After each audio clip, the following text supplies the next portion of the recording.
ভাই উঠেন প্লিজ। এগুলো তো কিছু না সিসি ভাই। আর ভাই উঠেন না প্লিজ।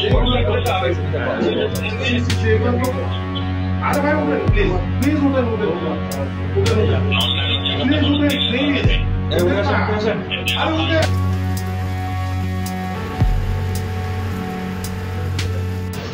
গত 17 জুলাই 2:07 একবার আমার কাছে ফোন দেয়। আমি ফোনটা আসলে সাথে সাথে রিসিভ করতে পারিনি। তারপরে 2:08 আবারও ফোন দেয়। ফোন যাওয়ার পরে আমি সালাম দিই, যাওয়ার পরে জিজ্ঞাসা করতে বলছে, তো বলে যে আমি সাংবাদিক।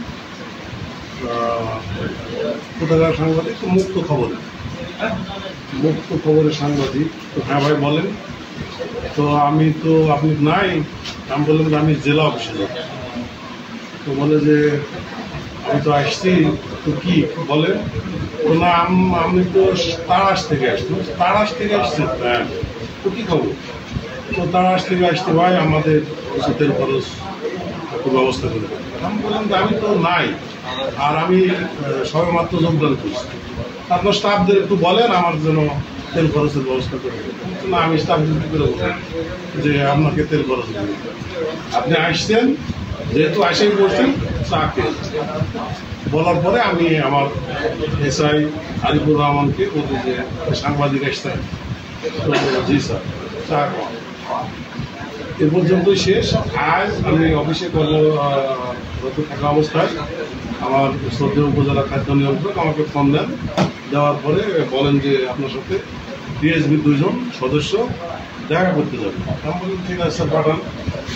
তো তারপরে ওনারা আসলেন, ওনাদের সাথে আমার পরিচয় পর্ব হচ্ছে। এমন সময় এই যে আপনারা যেটা দেখলেন যে মুক্ত খবর বা বিভিন্ন পত্রিকার কার্ড আছে, কিন্তু আসলে উনি ভুয়া সাংবাদিক। এই ভুয়া সাংবাদিক ওয়াকি সহ গলায় ইয়ে পড়া আছে, আকস্মিক ঢুকে যায়। তো এখন আমি মনে করছি যে হয়তো ওই ডিএসবিডি কেউ হবে, যেহেতু ওয়াকি দিচ্ছে।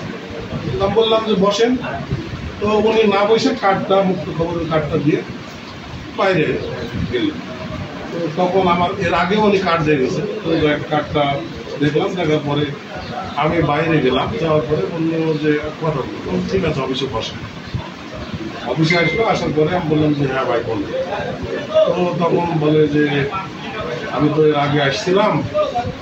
তো হ্যাঁ, কি অবস্থা বলে? তো না এমনি আসলাম আর কি। তো না সেদিন আপনি একটা দাবি করছেন, ওই দিন কিছু কি আপনার দাবি বা চাওয়া পাওয়া আছে? তখন ও থতমত খাওয়া যায়, এবং এর মাঝেই ডিএসবির ওনারা ওনাকে উনি বুঝতে পারছেন যে ওনারা প্রশাসন সাথে সাথে থতমত খাওয়ার পরে উনি তখন মানে আবল তাবল বকা শুরু করেন। এই মুহূর্তে আমি আমার যে এসআই আছে আরিফুর রহমান, ওনাকে ডাকলাম। ডাকার পরে বললাম যে উনি কি আসছিলেন এর আগের দিন? তো স্যার উনি আসছিলেন। তো ওনারা 2 ভাই, আপনারা যেটা দেখলেন যে আসলে ভুয়া সাংবাদিক এর আগে আমার কাছে গত 17 তারিখে টাকা দাবি করছে, এবং আজকে সেদিন পাইনি, আজকে আবারও আসছে। হয়তো এই উদ্দেশ্যে আসছে, বাট যেহেতু পুলিশের সদস্যরা ছিলেন, ডিএসবি সদস্যরা ছিলেন, উনি বলতে পারেন।